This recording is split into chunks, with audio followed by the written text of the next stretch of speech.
The woman accusing 51 Division police officers of rape testified in court this week that it took 8 hours and 2 hospitals before a sexual assault nurse could tend to her. So we started looking into what resources are available, and what we found is that only 2 hospitals in all of Toronto have forensic nurses on staff who are properly trained to treat survivors.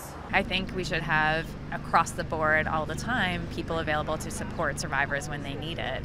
The parking enforcement officer claiming she was raped by 3 colleagues at the Weston Harbour Castle testified this week that a friend convinced her to go to a hospital to get checked out 24 hours after the alleged assaults. She told the court she waited 5 hours at North York General before being told that they could not help her. She was then sent to Scarborough Grace, where she waited another 3 hours before a specially trained forensic nurse was finally available.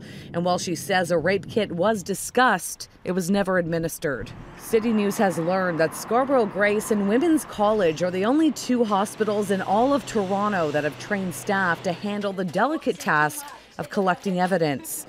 Farah Khan with the Office of Sexual Violence at Ryerson University says these types of roadblocks can be very challenging for survivors. To make the decision to go to a hospital after just being sexually assaulted and put yourself in a position where you have to be vulnerable again, where you have to take off your clothes, where you have to be examined, where there'll be a conversation about what happened that night, reliving the experience. So we always want to make sure that we mitigate the risk of secondary victimization, because that's what we call it, right? North York General told us via email it's routine to send sexual assault survivors to either Scarborough Grace or another hospital in Richmond Hill, but could not comment on claims there was a 5-hour waiting period.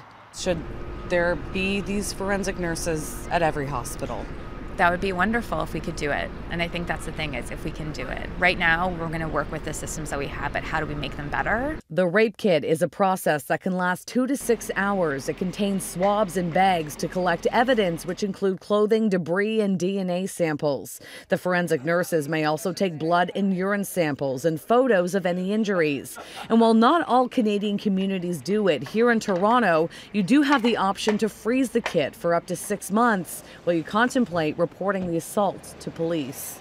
The thing is that when you're in a moment of trauma, you might still be reliving that moment. You might still be present in that moment at this time. And so you may not be ready to make that decision. So just having that as an option is really important. According to the head nurse at Women's College, there is a team of forensic nurses that will travel to 7 of the closest hospitals, and they are currently building their ability to be more mobile. Now you can find information on resources close to you on citynews.ca. Outside 51 Division, Shaunahan, City News.